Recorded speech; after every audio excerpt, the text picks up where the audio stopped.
Good morning. ஒரு channel message சடனாக work பண்ணிகிட்டே இருக்கும்போது கொஞ்சம் ஒரு மெசேஜ் சடனாக வந்துச்சு. என்னென்னா, உங்களில் சில பேர் வந்துட்டு ஒரு தப்பான கதவை தட்டிகிட்ருக்கீங்க, இல்லை தப்பான ஒரு பர்சனை சரி பண்ணணும், என் கூட இருன்னு சொல்கிற மாதிரியும் இருக்கலாம். சில பேர் வந்துட்டு உங்களுடைய ஏதோ ஒரு விஷயத்துக்காக தப்பான ஒரு கண்ணோட்டமாக இருக்கலாம், தப்பான பர்சன் அப்ரோச் பண்ண மாதிரியாக இருக்கலாம், ஒரு தப்பான ஒரு கதவை தட்டிகிட்ருக்குறீங்க. கொஞ்சம் உங்களை பார்க்குற அந்த பார்வை, அந்த கொஞ்சம் அந்த பர்ஸ்பெக்டிவ் கொஞ்சம் மாற்றுங்க, யோசிங்க.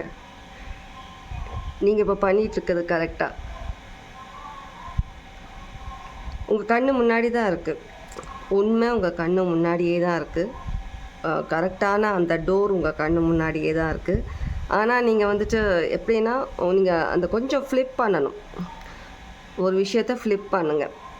அது உங்களுக்கு எது கனெக்டட் பண்ணதுன்னு தெரியல. நான் சொல்கிற விஷயம் உங்களுக்கு இன்கேஸ் நீங்கள் அந்த மாதிரி ஒரு சுச்சுவேஷனில் இருக்கீங்கன்னா கண்டிப்பாக உங்களுக்கு இது புரியும். நான் இதை பற்றி சொல்கிறேன்னு சொல்லிவிட்டு கொஞ்சம் ஃப்ளிப் பண்ணுங்கள். உங்கள் ஐடியா, உங்களோட பார்க்குற விதம் எல்லாத்தையுமே.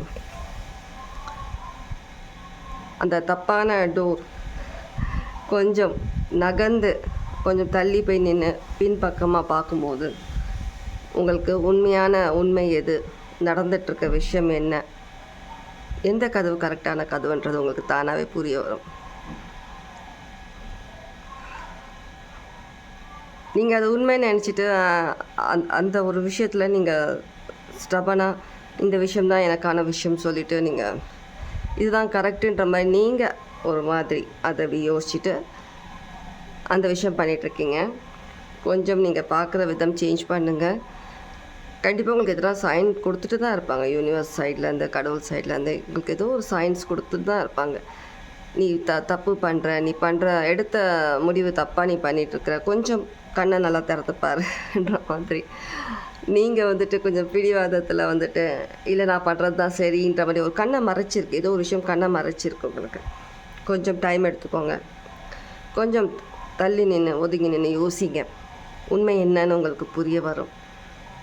முன்னாடி இருக்கிற ஒரு விஷயம் உண்மை கிடையாது. அதுக்கு பின்னாடி இங்கே தேடுற அந்த விஷயம் அதுக்கு பின்னாடி இருக்குது. அது நீங்கள் நல்லா கவனிச்சிங்கன்னா உங்களுக்கு தெரிய வரும் என்ன விஷயன்றத.